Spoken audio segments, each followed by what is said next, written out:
Good afternoon and welcome to the City Club of Cleveland. I'm Dan Moulthrop, Chief Executive here and also a proud member, and I'm so happy to welcome you to today's State of Downtown Retail panel discussion.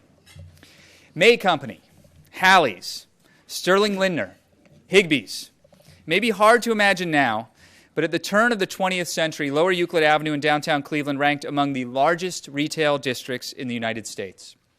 That heyday didn't last forever. The growth of the suburbs and shopping malls decimated downtown retail, and by the turn of the 21st century, the last of the downtown retail giants had closed. For the last decade, downtown Cleveland has claimed a new identity, though, as a hub for dining and entertainment. Despite this resurgence, many lament the continued lack of soft goods retail stores and believe that the return of retail is the next step in the city's continued renaissance. But is it? It can be argued that brick-and-mortar retail in Northeast Ohio was actually overbuilt and is now in a state of realignment to the market, evidenced in the collapse of various shopping centers across the region. Shifts in population and consumer buying behavior online contribute to this decline, which of course is not unique to Northeast Ohio. According to Green Street Advisors, which tracks the mall industry, more than 24 enclosed shopping malls have been closed and an additional 60 are on the brink. That's since 2010. Which points to these questions. Does downtown Cleveland need retail to thrive? What efforts are being undertaken to attract national, regional, and local retailers? What kinds of customers will they serve? In other words, what's the strategy, and how are we working towards it? We've comprised a panel of local leaders to help us explore some of these issues. And here to guide our discussion today is Plain Dealer real estate and development reporter Michelle Jarboe McFee. Michelle joined the Plain Dealer in 2007 after covering shopping trends and retail centers for News and Record in Greensboro, North Carolina. And Michelle, I turn the program over to you to introduce our panel. Thanks, Dan. I'm just going to run through and introduce our panelists, and we'll launch into our first question. So sitting immediately to my left is Michael Deemer. He's Vice President of Business and Legal Affairs for the Downtown Cleveland Alliance, which represents property owners. Next over is Gordon Geiger, who is a co-owner of a third-generation family-owned retailer, sporting goods store, and they are opening a store in downtown Cleveland in late October or November of this year on Euclid Avenue. Next over is Rico Pietro, who is a principal at Cushman & Wakefield Cresco Real Estate, and he was also a broker involved with property acquisition deals involving the 9 and the Nucleus project downtown, mixed-use project over in the Gateway District. And then last but not least is Terry Schwarz, director of Kent State University's Cleveland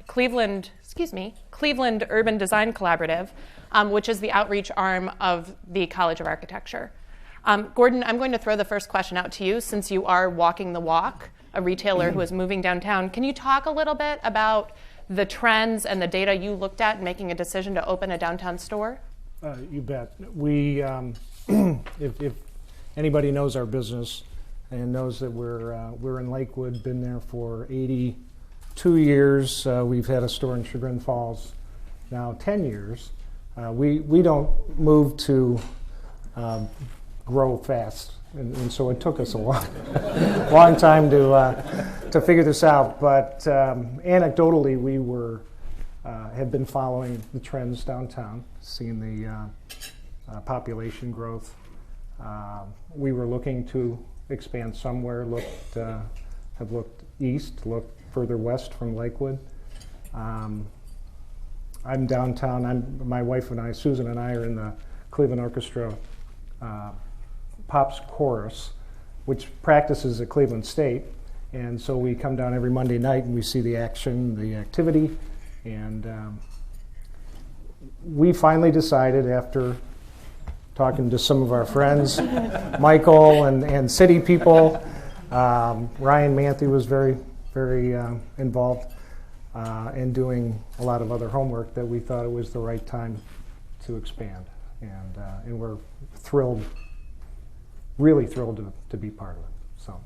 So there are roughly 13,000 people living downtown right now. The residential population has been growing. There's some demand for neighborhood-serving retail, dry cleaners, different types of service businesses, more drugstores. Let's talk a little bit about the data and the trends, and maybe Michael's the best person to start with on this in terms of what's driving the growth and whether or not it's sustainable and where we need to get in order to achieve the type of retail we might want. Sure. Well, we were delighted to work with Gordon and his team to bring to help bring Geigers downtown, because there were a lot of people involved in that conversation, in that process. So we're very much looking forward to the store opening later this year. It's an exciting time right now in downtown because the trends are so strong, and that we can really begin to have conversations with retailers that we weren't able to have just a few years ago. The Downtown Cleveland Alliance is largely known for our ambassadors that work out in the streets to keep downtown clean, safe, and pedestrian friendly. Less well known is some of the work we do in business development to attract and retain businesses into downtown, to build up the residential population, to work with developers, to create new projects to meet the demand for downtown living, and then to take the more feet on the street that result from more office workers, more residents, to create more opportunities for retail.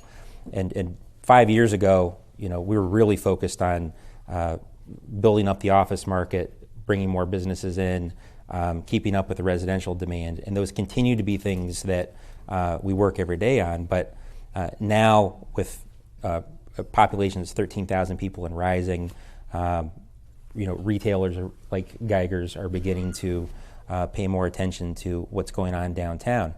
Over the last 13 years, we've seen about a 76% increase in the downtown population. Much of that has been among the millennial generation that we hear a lot about. The fastest growing segment is actually among boomers.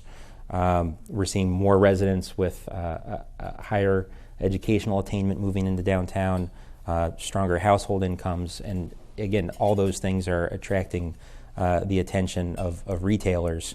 And in terms of sustainability, the pipeline remains very, very strong, and the outlook very, very good.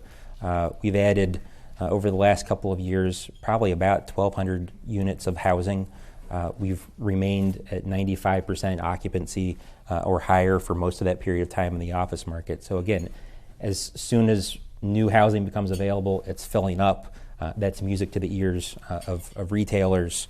And our goal is to continue to work to try to grow that population to around 20 to 25,000 people downtown. It's probably a number we'll talk about a couple of times over the course of the panel, because again, that's what retailers want to see downtown, and we're well on our way to hitting that number. And when you said 95% occupancy or higher, we're talking about the apartment market. The apartment market, yes. Not the office market. That's a different story. No, that's more aspirational. Okay. So Dan talked a little bit in his introduction about restaurants and entertainment, and certainly there is strong interest in downtown from restaurants. Just recently it was reported that Ruth's Chris is going to be opening a location in 200 Public Square. Rising Star Coffee is opening a location in the arcade. We were talking before the panel about Moxie bringing a location downtown. So the restaurant demand drivers are there. But what about soft goods, like Dan mentioned? What about clothing? What about pet food, which I know is one you hear about a lot? What about when I need to buy a springform pan to make a cake, which happened to me last week, and I couldn't find one downtown? When do we get that stuff? Maybe we talked to Heinen's about carrying some baking ware. Well, I think, again, that's what's so exciting about Geiger's entering the downtown market now, because it's happening now. What's happening at this moment in time is really exactly what we would expect. As we're 13,000 approaching 15,000 are regionally successful retailers, whether it's Heinen's, Geiger's, Metro Home Furniture, opening a downtown location that's been based on the east side for years. These resident-based amenities provided by regionally successful retailers are the first ones recognizing the trends and entering the market. I think that as we sail above 15,000 in terms of our downtown population and inch closer and closer to 20,000, we'll see more interest from more retailers. I can tell you we're already seeing that. So we know that there are demands for the things that people want for their everyday living. We did a survey of residents last summer, and the things that people most wanted to see were apparel, sporting goods. So we checked 2 of the boxes with the Geigers. Grocery stores. Heinen's opened earlier this year, so we checked that box. home goods and furniture, that was near the top of the list. Pet supplies, I think, are coming. In the meantime, places like Constantino's and Heinen's and CVS are serving those needs. But I mean, those are those kinds of resident-oriented retail services. The things that you just think about, the things that we all need in our daily lives. Those are the kinds of things that retailers are looking at providing to downtown residents right now. So a question maybe best put to Rico, what sort of retail do we want and who's looking? And just to forestall the question that will come up, not IKEA. So tossing this over to Rico, who's looking downtown? I think that a lot of the focus right now of activity is still the restaurant-driven platforms. I think there's still more legs to the market. There's more and more people that have not been introduced to downtown Cleveland that want to get here from the restaurant experience. That being said, I think anything that a visitor would want to experience in downtown Cleveland is what we need. So if you're going to downtown Chicago and you're looking at the apparel stores on Michigan Avenue, those are the groups that we're targeting. And a lot of times what happens with retail that's maybe a little different than the approach for multifamily and residential is they come in large waves. So you're not going to just get one national apparel group, an H&M, an Urban Outfitters, a Victoria's Secret. They will all come at once. And whether that be defined through the Nucleus project and then being able to attract some of those users, or backfilling pockets that are on the first floor of single-story buildings, I think you'll see that those are the next groups to come. And frankly, that's what the visitor, the consumer that's coming to downtown is missing. There's great places to eat. The entertainment is top-notch. Especially during the summer, there's plenty of things to do through different public venues.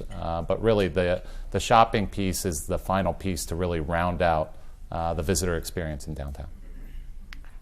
Let's talk a little bit about smaller retail. So Rico mentioned Urban Outfitters, H&M. What about local retailers? What about even minuscule retailers like pop-up shops? I know that there are strategies downtown to bring in pop-up retailers or incorporate smaller retail spaces that let people try out a business and then maybe grow into a bigger space. Terry, can you talk a little bit about alternative retail strategies? Certainly. I mean, we've seen this really successful model in the warehouse district with short-term small box retail. It's a low-risk way of entering a market, and I think it's really important to understand both the things that kind of all cities have, the H&Ms and the Zaras of the world, that Cleveland needs to have in order to be kind of considered in that international tier of cities, but then also the local partners that give the city its unique character. So the combination of smaller scale temporary retailers as well as local retailers. I love the fact that like the signature downtown retailers right now sell good food and warm boots. I mean, it's very Cleveland, right, to have those as our kind of signifier retail shops. And, I mean, that's not Paris, that's Cleveland, and I like that very much. And the small box project, for people who don't know, is shipping container retail on a parking lot in the warehouse district. Yeah, but pop-up retail in Cleveland's been going on for a really long time. I mean, 2007, we had our first pop-up shop thanks to Ari Marin. He gave us the first floor of the Sincere building on East 4th Street because there was no one in it at the time. And what short-term retail shows us is latent demand. And I love the fact, that a lot of retailers have jumped in without having reams of market data. And I think it's the anecdotal experiences of seeing people interacting in a downtown context that gives people confidence to make more permanent investments. Well, I think a similar strategy wasn't necessarily a pop-up strategy per se, but the Fifth Street Arcades has been an example of a place where more entrepreneurial retailers can kind of test out the downtown market in small, less conventional spaces and work with a landlord who's been very flexible in encouraging retailers to enter the market and try it out. And in a lot of ways, it was the Fifth Street Arcades that became the first sort of mini retail hub in the downtown that we're experiencing right now that paved the way for Heinen's and then Geiger's and places like Metro Home Furniture that are larger, more established regional retailers entering the market.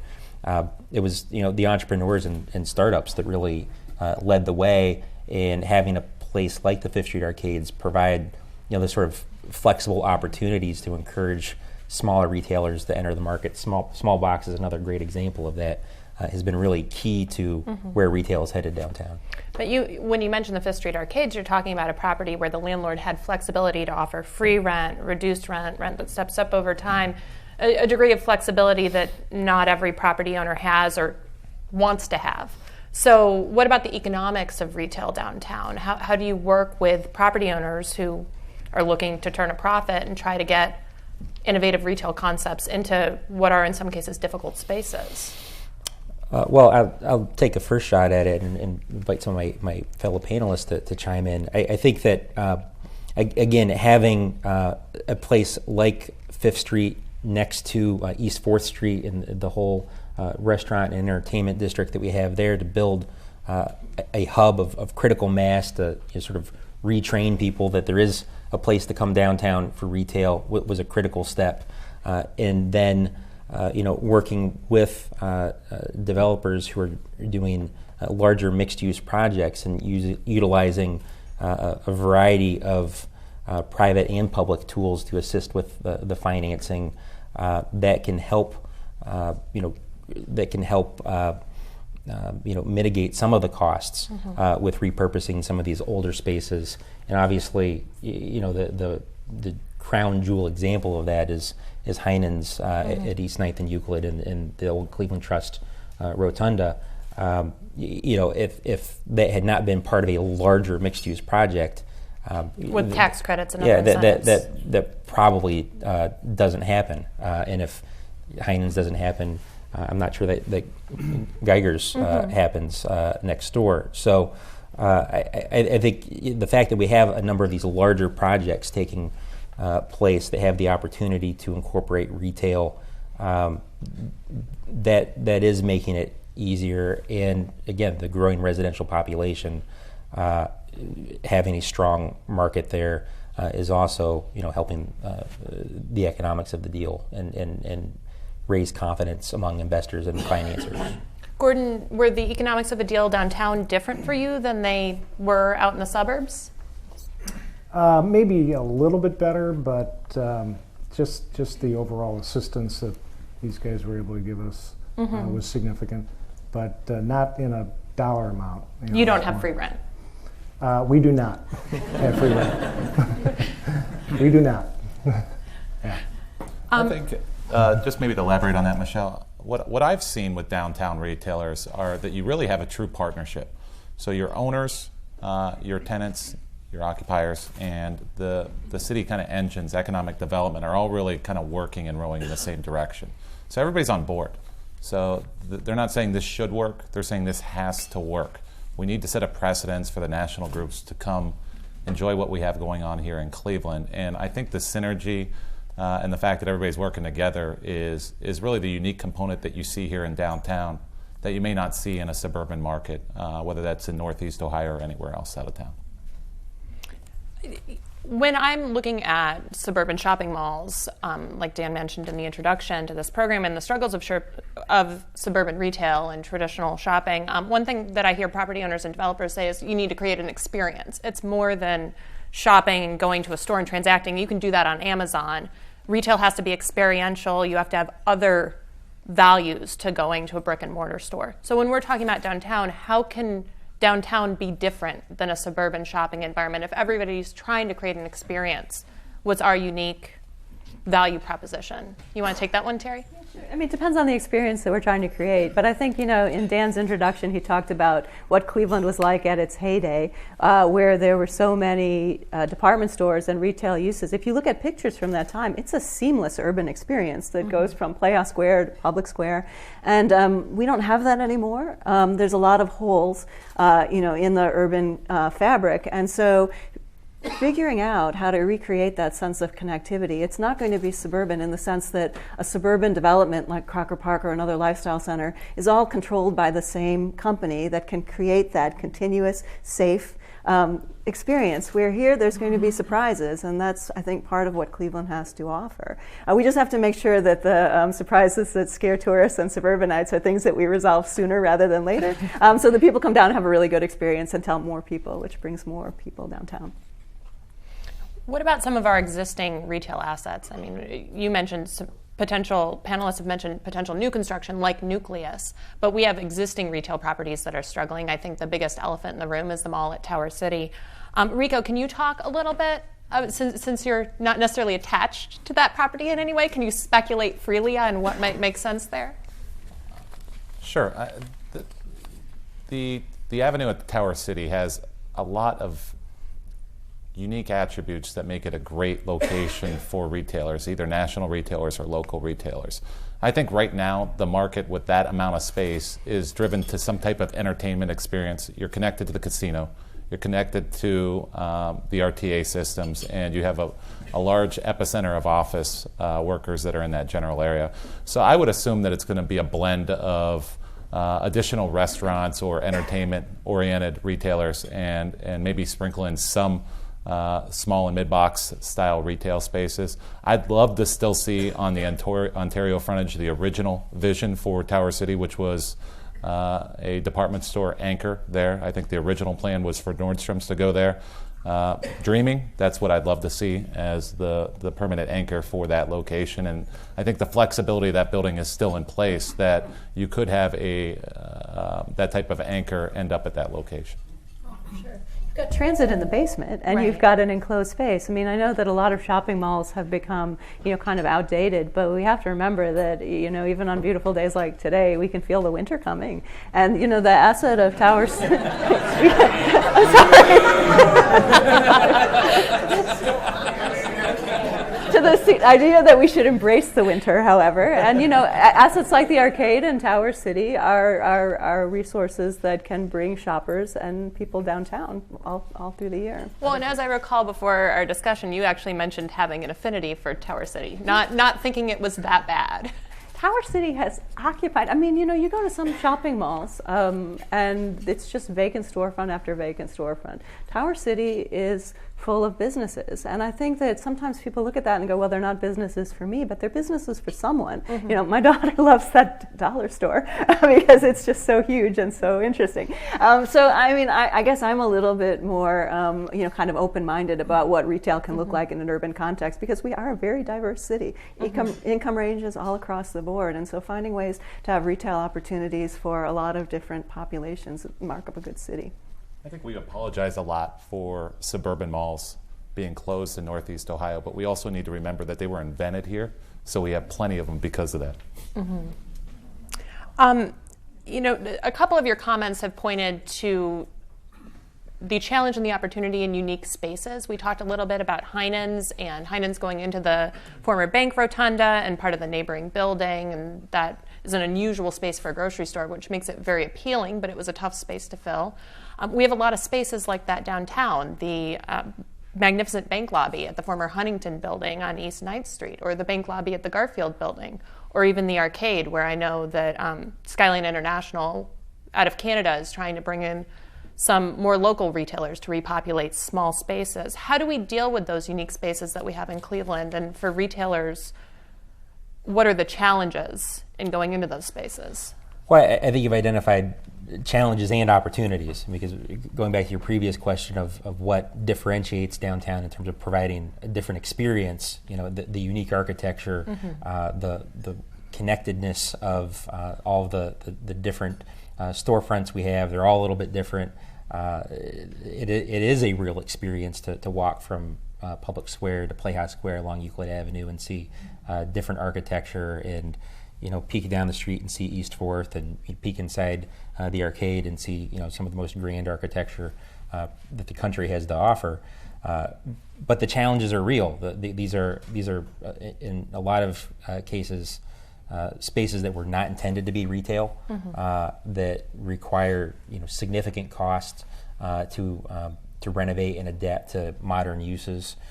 So again, I go back to the public-private partnerships that Rico mentioned. We're all working together, whether it's the city of Cleveland, property owners, the county, to try to find the tools that are necessary to allow developers and building owners to repurpose the spaces to make them more accommodating for retailers. It's something that's it's not going to happen overnight, but to take an example, like 925 Euclid, the old Huntington building at East 9th and Euclid, with it's a huge 200,000 square foot lobby. That's one of the grandest things that Cleveland has to offer. It's going to take a lot of creativity, a lot of expense to figure out how to activate a space like that.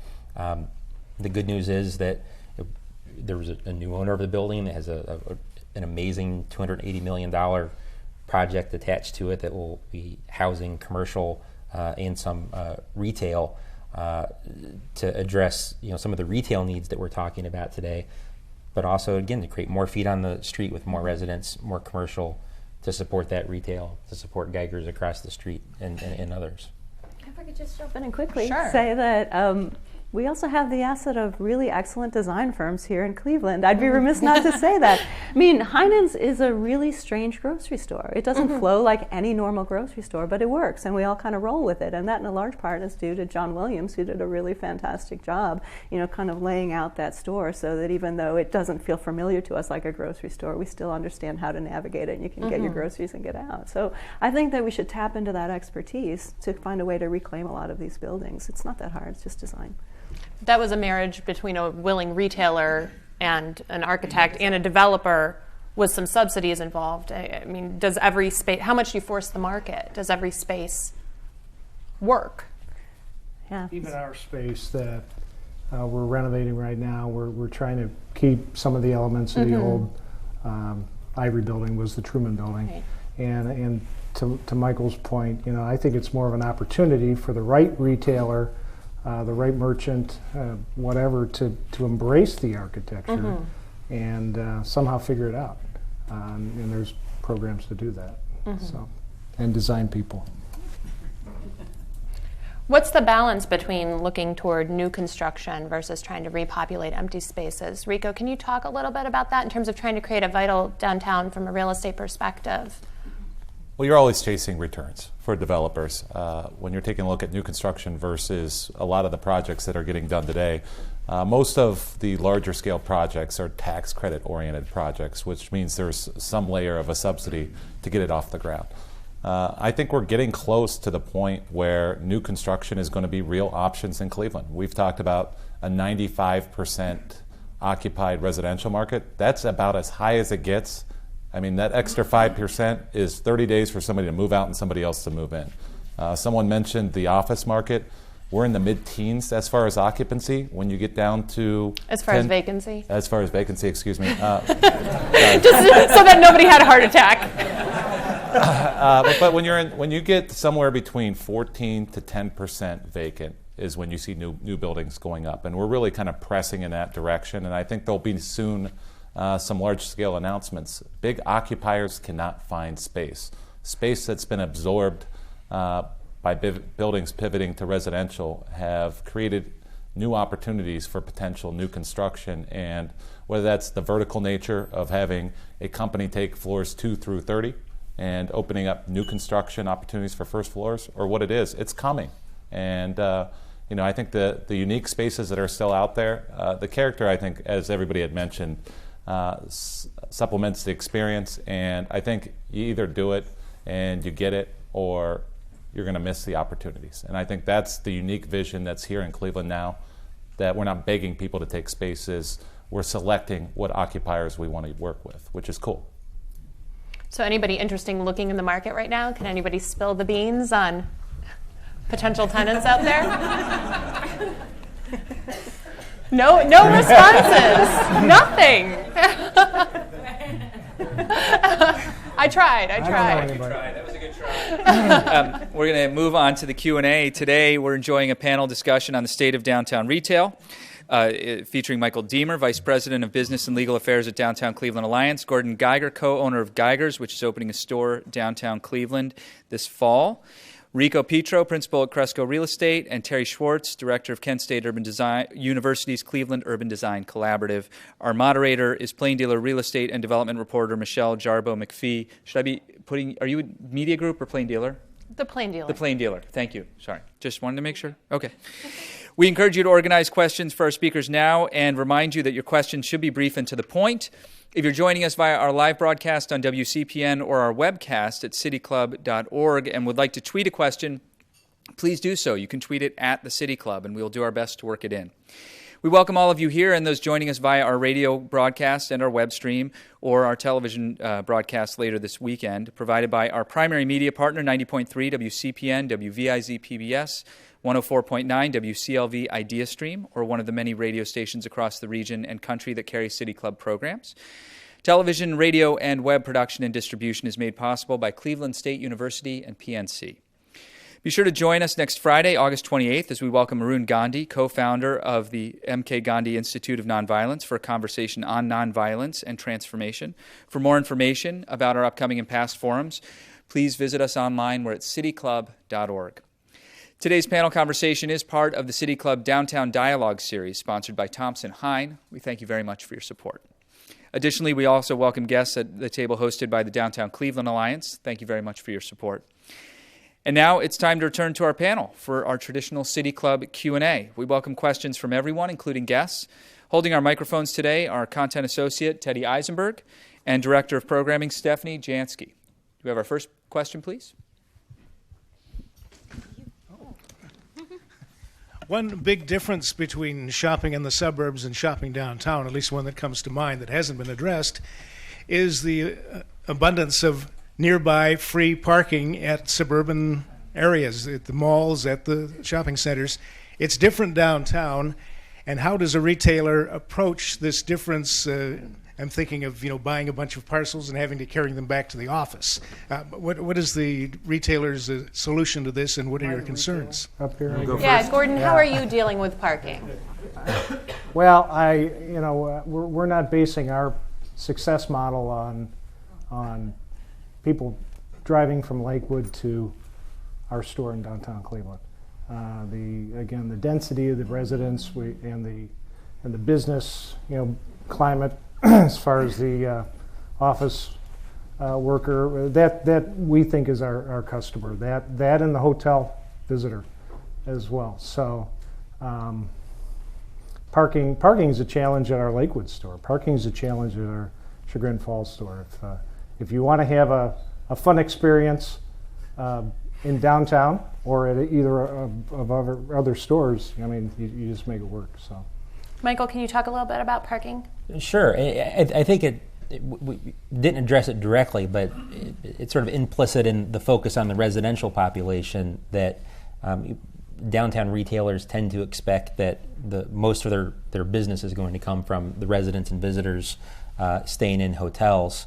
That said, I point to the example of Heinen's. When Heinen's first announced they were opening a downtown location without any attached parking, let alone free parking, a lot of people in the region, I think, questioned how that would work. From a Downtown Cleveland Alliance perspective, we thought, this is a sign we've arrived as a downtown, that you can have a downtown grocery store that doesn't control its own parking and make it work. Now, Heinen's did work with a nearby parking garage to provide free parking, I think, for 90 minutes if you spend $50. Michelle's very familiar with this experience. I walked there. I walked. So, I think as retail grows downtown, different retailers will find different ways of dealing with it. Heinen's is one example. I think the norm, though, is going to be what Gordon described, that the focus will be on the walk-up resident and visitor. Hi, everybody. My name is Ryan Urban, and I've been a resident in downtown for 5 years. My comment/question is really about the Fifth Street arcades. Whenever anyone talks about the state of retail downtown, they talk about the Fifth Street arcades as if it's assumed it's a success story. It's automatically a success. But I've seen it change. It's gotten that facelift, but it's really thriving on food like the rest of downtown is. It's busy between 11 and 2. After 2 p.m., it's a ghost town.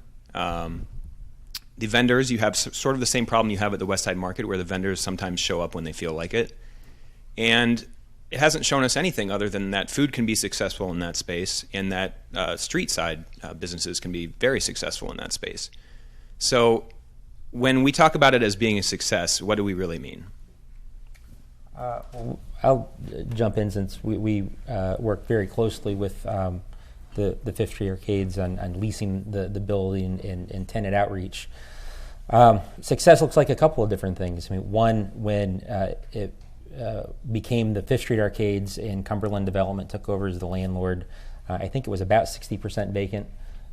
Today, they may have a vacancy or two. Former Fitwork space. That's about it.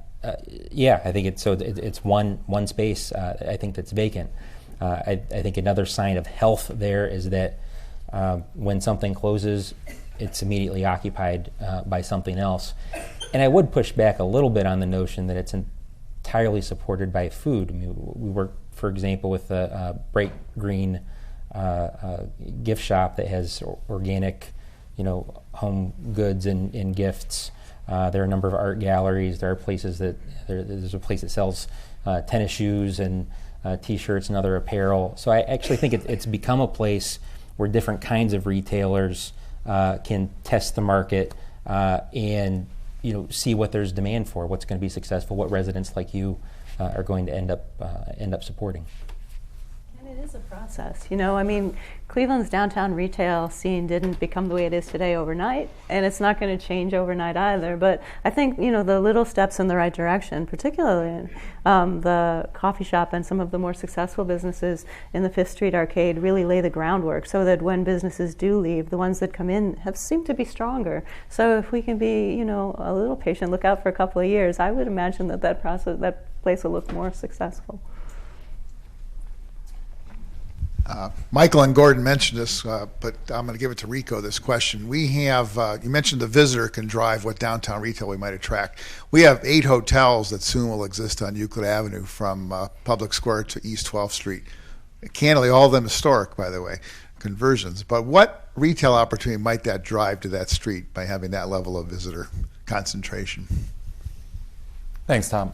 The easy answer is most hotels are going to have a sundry store, they're going to have a restaurant, they're going to have a business center component. I think what you're going to see is once the inventory or demand for retail restaurant spaces starts to max out is where you're going to see maybe a pushback on the restaurant end, and you're going to see the apparel ones pop in. And the mantra or the culture of the hospitality project may be anchored by their retail tenant at the street level. I think that a lot of the new boutique hotels that are currently kicking tires in Cleveland are looking for a complementary retail component that may be an apparel-driven retail store that would complement, in essence, the mojo of the hospitality project. So think about a sports or fitness-oriented boutique hotel having a Nike Town on the first floor, or maybe a female-oriented boutique hospitality project having some kind of apparel-driven, a Lululemon, something like that on the first floor. So these things always bracket and come together. How's it going? My name's Rick Rucker, and I actually had a question more about directed, I guess, towards Rico. In terms of the real estate market, I'm actually in the finance component myself, and I've seen like the Florida markets and the New York markets and how quickly when they rebound, you get a lot of international speculation. Have you folks noticed anything like that, like in terms of like Cleveland, coming overseas and folks looking at like real estate, particularly like downtown? It's a great question. That's kind of the health of a market. When you start getting folks from out of town believing in your market, it's some of the reasons you think you arrived. I'd say the Fifth Third Bank building, which is 600 Superior, just sold to a Canadian investor. They're looking to make their second acquisition in the next 4 to 6 weeks in this market. So when somebody buys and buys again, I think it's telling you that somebody from out of town is saying Cleveland's a pretty good value, and we're betting on their upside, not just the people in this room and the people working in our community. So I do think you're going to have a lot of out-town investors that are going to look at those models, those returns, especially with groups like Skyline that just bought the Renaissance Hotel, publicly traded organizations focused on real estate that are deciding to pivot their dollars to Cleveland. I'm going to tailcoat on that for a second. Do you see international investors interested in the retail aspect, or do they want to start companies down here that deal more with the technology, biomed, that sort of thing? Rico, do you want to take that since... Gordon? We sell winter boots, warm clothes, gloves, hardy Cleveland winters. I think Downtown Cleveland Alliance works very closely with property owners across downtown, and we're seeing, to Rico's point, very strong interest from international investors in office buildings and large mixed-use projects that may include a retail component. I'm not seeing as much in terms of retail-only interest from international investors. I don't know if, Rico, you might have anything to add to that. If you're an international company, let's just get down to the basics. If you're an international company and you want to get into the biomedical industry, you want to get into the tech industry, do you want to go to South Euclid and try to find that on a map from China, or do you want to go to Cleveland?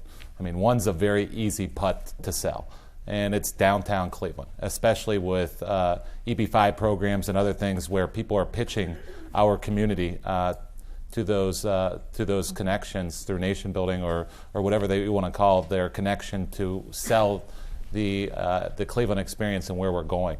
I think it's more and more to come, but anything from an international standpoint, I think starts with what's happening at University Circle. Having University Hospitals, Case Western Reserve, and the Cleveland Clinic is our wow factor when it comes to an international platform. This is for anyone who wants to have a go at it. I've had my office downtown my entire working life, and not so many years ago, it was hard to find most anybody walking around the streets at 5 o'clock in the evening or on a Saturday. Fairly recently, I've seen a lot of nice young people walking around the streets, and more recently, I've seen those young people walking either with a dog or pushing a pram with a child. However, I haven't seen anybody with, shall we say, preteens, much less teenagers. And I'm wondering, in order to maintain the residents' occupancy in downtown Cleveland, do you regard it as important that there be public schools, or a public school, at least an elementary school, in the downtown area? Michael, I think that one's for you. Yeah, the short answer is yes, and we view it as an extremely positive development that you have that experience in downtown Cleveland now of seeing people with their dogs and with their young children. It's one of the reasons why we worked with our city advocate program and RTA to set up a dog park at Settlers Landing just earlier this year. So we have buildings as well incorporating dog parks. The 9 was the first indoor dog park in downtown. So we're definitely seeing that. And on the education side, again, the answer is yes. Having quality education options downtown is not only essential, we know there's demand for it. A great example of that is the Campus International School, which is a partnership between Cleveland State and CMSD, wildly successful, maxed out wait lists. I think they're up to K through 5 or 6 now, but they're going to ultimately go K through 8. And it's an international baccalaureate school that has shown if you provide a high quality downtown education option, there's going to be demand for it. And I should also point out that the very considerations that were behind the question, housing for families, quality education options, those are the sorts of things that Cumberland Development is looking at with its plans for the lakefront.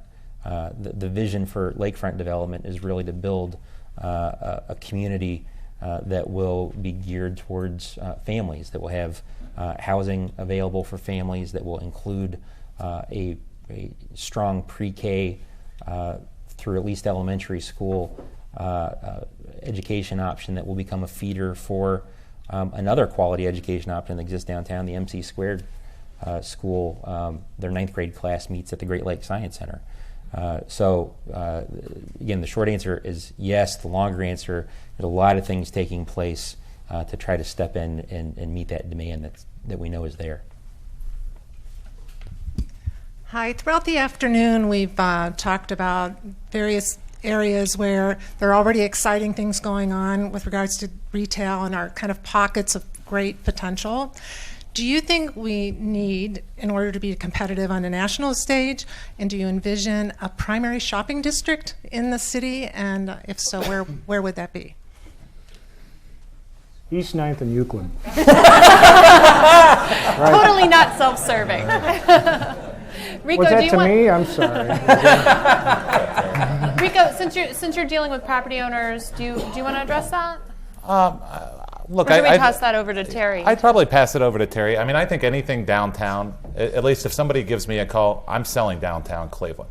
I'm not selling 9th and Euclid. I'm not selling Ohio City. I'm just telling people you got to get it down here and check it out and figure out what fit is here, because there's eclectic, edgy, traditional communities all in our downtown. And it's kind of that mixing bowl that makes a downtown urban environment unique.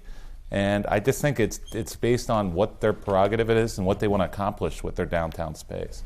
Terry, what about the idea of primary shopping district? I mean, we slice our downtown into all of these little micro neighborhoods, but I think from the outside, the market doesn't look at the difference between Playhouse Square and the Warehouse District and the Gateway District. I mean, what they see is downtown.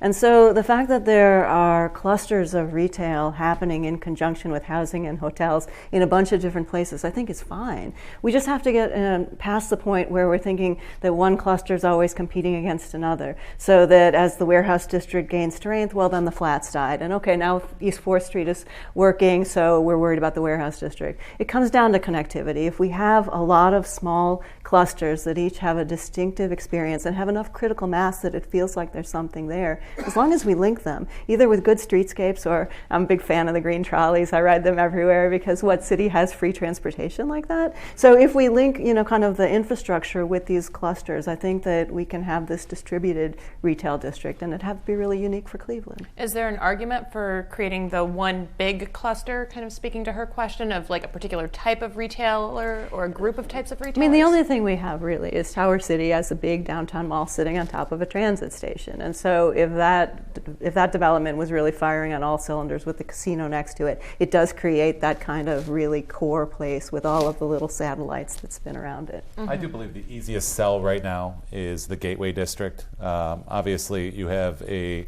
proven developer that has a big piece of dirt and a pretty unique scaled project that includes the vibe or the primary focus of retailers now, which is mixed use.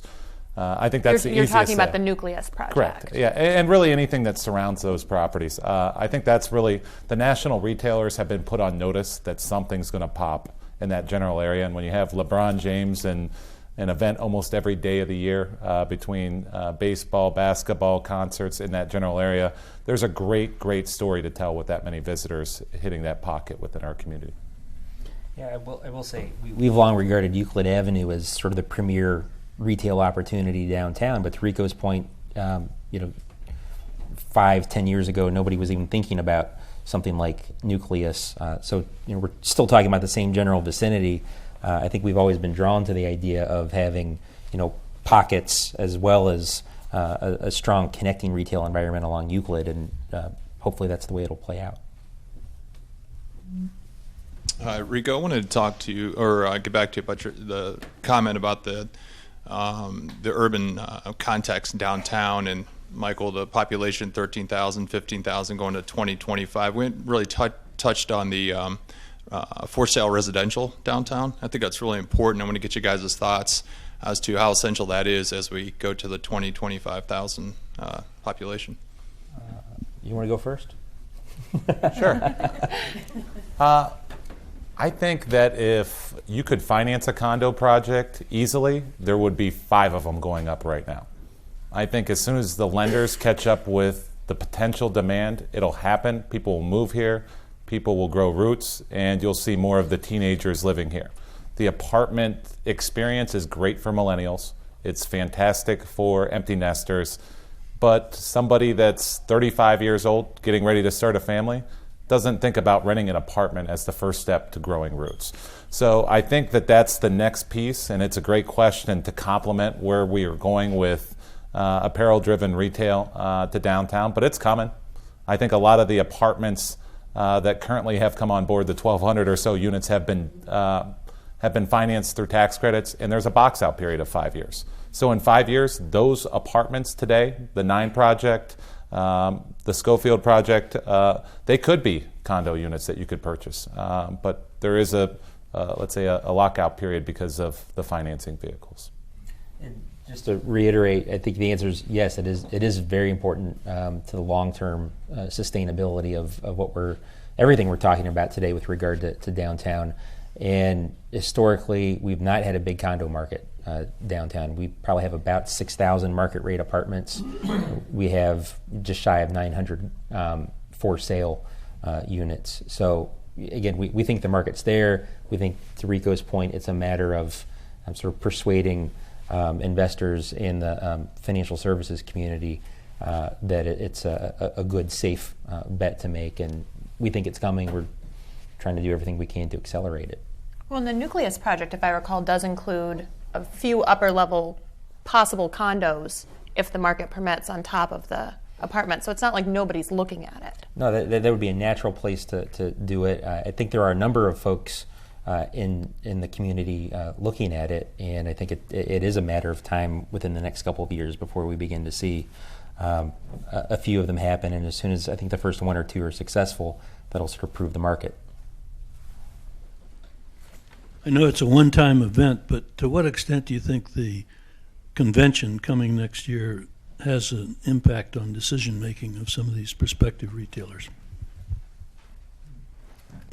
It helped us decide positively, for sure. There's going to be 50,000 people walking around Cleveland for, what, a week or so? Not that that's our whole year, but that's just kind of shows you the momentum. You know. So is that really part of your decision-making well, process? It is 1 week. Even the RNC has rented, 2 floors in the Halley building. In the Halley building.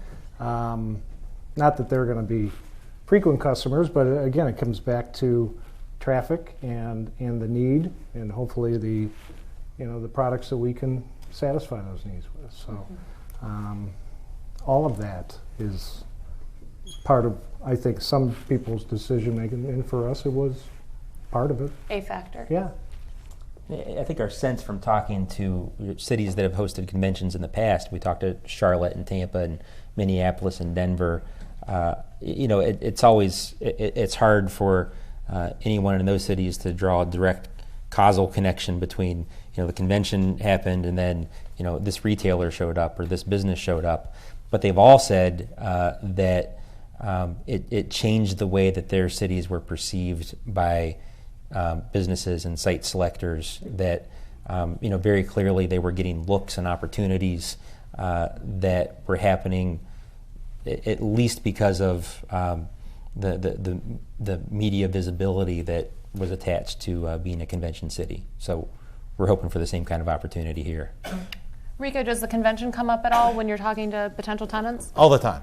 I mean, it's great. I mean, when you think about it on a national scale, and you mention it, it's literally a metaphor for Cleveland on the map. I think we've been passed over a couple times. People want to have a way to say pass when they're considering 5 or 6 different venues or different locations. And it doesn't have to be the reason that they show up. It has to be the reason why they stay. Good afternoon. Really enjoyed the panel so far, and a really quick question about preconceived notions. So Dan had talked about the history of downtown retail and what we perceive success to be in terms of big box retailers.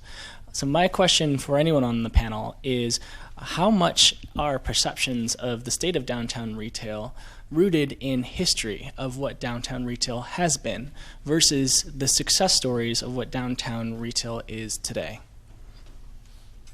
Is that for you, Michelle, since you. No, I'm just here to facilitate. I don't answer questions.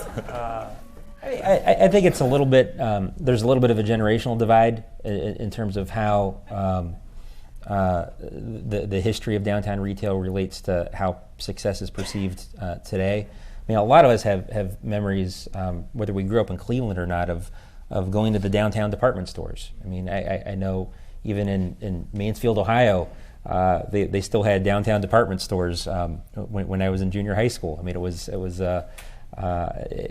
in going downtown wherever my family lived was always it was just part of the experience of growing up. You went downtown for certain things.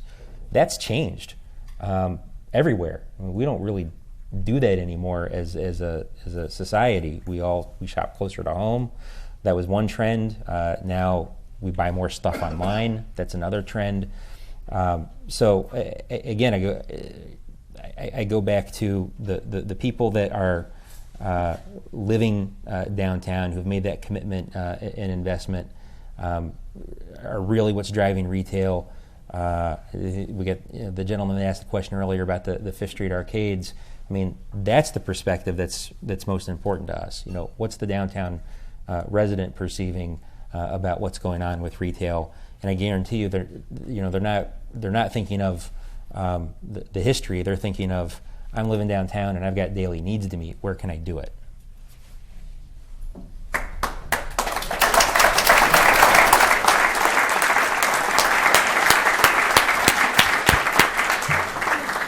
You filibustered, so we couldn't fit in the questions from Twitter.